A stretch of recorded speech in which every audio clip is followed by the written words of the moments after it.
Mesdames et messieurs, bienvenue à un nouvel épisode de nos considérations historiques. Aujourd'hui, nous nous consacrons à une personnalité qui ne se met peut-être pas au premier plan au premier abord, mais dont l'histoire n'en est que plus fascinante. Le nouvel élève, qui était timide mais fascinant. Et nous éclairons cette histoire sous l'angle de l'histoire queer. Souvent, ce sont justement les voix discrètes qui ont le plus à nous dire. Repensons à l'époque de l'école.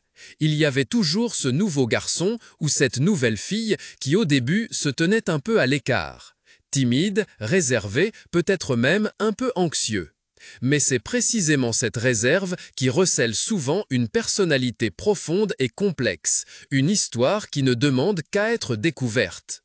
Dans notre esprit, ce nouvel élève peut être un personnage fictif, mais il représente d'innombrables individus qui, au cours de l'histoire, se sont trouvés dans des situations similaires.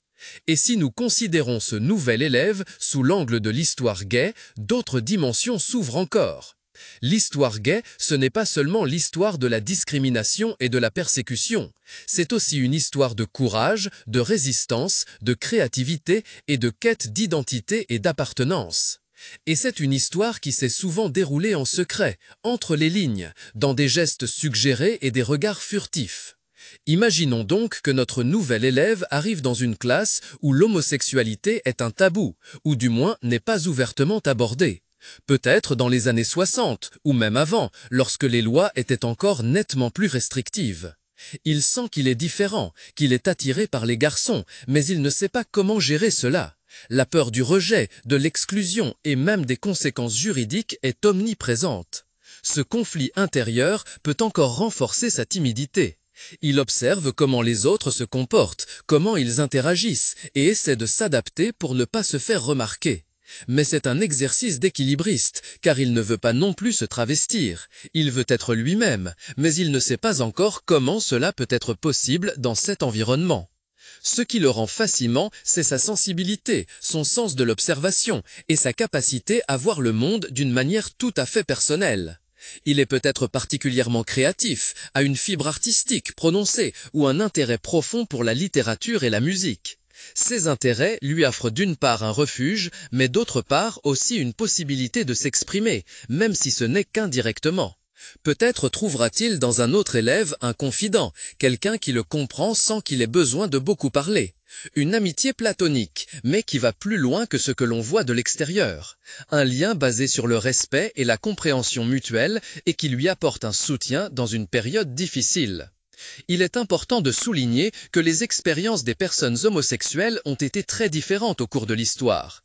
Il y a eu des époques et des lieux où l'homosexualité était tolérée, et il y a eu des époques et des lieux où elle était brutalement persécutée. Et même au sein de ces époques et de ces lieux, il y avait de grandes différences dans la manière dont les individus y faisaient face. Notre nouvel élève aura peut-être la chance de rencontrer des professeurs qui le soutiendront et l'aideront à trouver son identité. Ou il risque de se heurter à du harcèlement et à de la discrimination qui le blesseront profondément. Quelles que soient ses expériences, elles le façonneront et feront de lui la personne qu'il deviendra. L'histoire gay est un ajout important à l'historiographie générale. Elle nous montre que la diversité a toujours fait partie de l'existence humaine et qu'il est important de respecter et de protéger cette diversité. Elle nous rappelle qu'il a fallu beaucoup de temps pour que les personnes gays obtiennent des droits égaux dans de nombreuses régions du monde et qu'il reste encore beaucoup à faire pour réduire la discrimination et les préjugés. Si nous imaginons l'histoire de notre nouvel élève, nous pouvons mieux nous mettre à la place de personnes différentes de nous. Nous pouvons apprendre à remettre en question les préjugés et à nous engager pour une société ouverte et tolérante. Et nous pouvons reconnaître que chaque personne, aussi timide ou réservée soit-elle, a une histoire fascinante à raconter. Car l'histoire du nouvel élève n'est pas seulement une histoire de timidité et d'homosexualité. C'est une histoire sur la recherche d'identité, la force de l'amitié et l'importance de l'acceptation. Et c'est une histoire qui nous concerne tous. Merci de votre attention.